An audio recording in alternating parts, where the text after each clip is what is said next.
అందరికీ నమస్తే అండి. నా పేరు అనిల్ కేతా. జనగలం ప్రేక్షకులకు స్వాగతం. ఆపరేషన్ సింధూర్ పాకిస్తాన్కి నేర్పిన గుణపాఠం అనేది ప్రపంచమంతా చూసింది.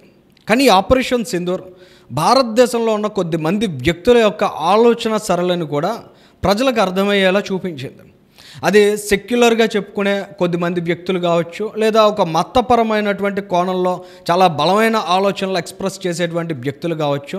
ఏదేమైనా ఎక్స్ట్రీమ్ మైండ్ సెట్ అనేది ఏ సమాజానికైనా, ఏ రాజకీయ పార్టీకైనా, ఏ దేశానికైనా ఎప్పుడూ ఇబ్బందికరంగానే ఉంటుంది.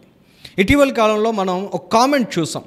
కల్నల్ సోఫియా ఖురేషీని ఉగ్రవాదుల సోదరి అంటూ భారతీయ జనతా పార్టీకి చెందిన ప్రభుత్వంలో మధ్యప్రదేశ్ గిరిజన శాఖ మంత్రి విజయ్ షా చేసినటువంటి కామెంట్స్ పెద్ద ఎత్తున దుమారం రేపాయి. ఆయన కామెంట్స్ చాలా అభ్యంతరకరం. ఈ దేశంలో చాలామంది వాటిని ఖండించారు.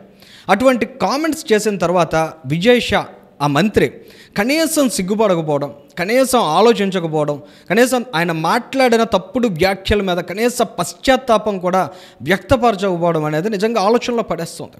ఇవాళ దేశ ప్రధానిగా నరేంద్ర మోదీ గారి ఆలోచనలు ఏంటి, ఆయన పంచుతున్న స్ఫూర్తి ఏంటి, ఆయన ఆలోచన సరళ ఏంటి, ఆయన విశాల దృక్పథం ఏంటి అనే అంశాలని ఆ పార్టీకి సంబంధించిన ఉన్నత స్థాయి నాయకులు కూడా కనీసం అర్థం చేసుకోలేకపోతున్న సందర్భాన్ని ప్రస్తుతం ఈ ఇన్సిడెంట్ అనేది రిఫ్లెక్ట్ చేస్తుంది.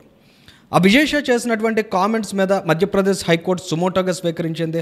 సుప్రీంకోర్టు కూడా గత వారం చాలా తీవ్రంగా ఆయన్ని మందలించింది విజయ్ షాని. ఆయన కల్నల్ సోఫియా ఖురేషీకి క్షమాపణలు చెప్పాల్సిందిగా సుప్రీంకోర్టు ఆదేశించింది. ఆ తర్వాత ఆయన క్షమాపణలు చెప్పినటువంటి తీరును గమనించినట్లయితే ఆయన మైండ్ ఏ స్థాయిలో బూజు పట్టుకుపోయింది అనేది ప్రతి ఒక్కరికి అర్థమవుతుంది. అలాంటి వ్యాఖ్యలు చేసి ఉంటే, అలాంటి వ్యాఖ్యల కారణంగా ఎవరైనా బాధపడి ఉంటే అన్నటువంటి రిధంలో ఆయన మాట్లాడారు కదా, అది చాలా అభ్యంతరకరం. నిజంగా దాన్ని సుప్రీంకోర్టు కూడా నేను అబ్జెక్ట్ చేసింది. ఆ రకంగా ఎలా మాట్లాడతారు, కనీసం మీరు సిగ్గుపడడం లేదు, కనీసం మీరు పశ్చాత్తాపడట్లేదని చీవాట్లు పెట్టినటువంటి సిచ్యువేషన్. సుప్రీంకోర్టు దాన్ని చాలా సీరియస్గా తీసుకుంది.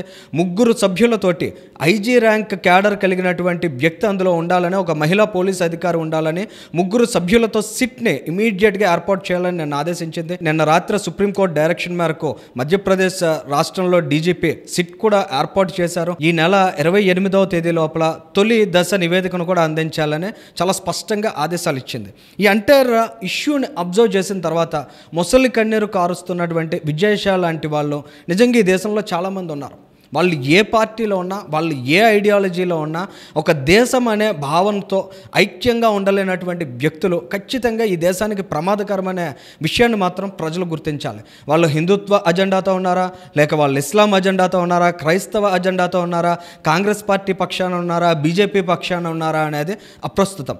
ఏ పార్టీలో ఉన్నా, ఏ వర్గానికి కొమ్ము కాసినా కొంతమంది వ్యక్తుల ఎక్స్ట్రీమ్ మైండ్ సెట్ అనేది ఖచ్చితంగా ఈ దేశంలో ఐక్యతను విచ్ఛిన్నం చేస్తుందనే విషయాన్ని ప్రతి ఒక్కరూ అర్థం చేసుకోవాల్సిన అవసరం కనిపిస్తోంది.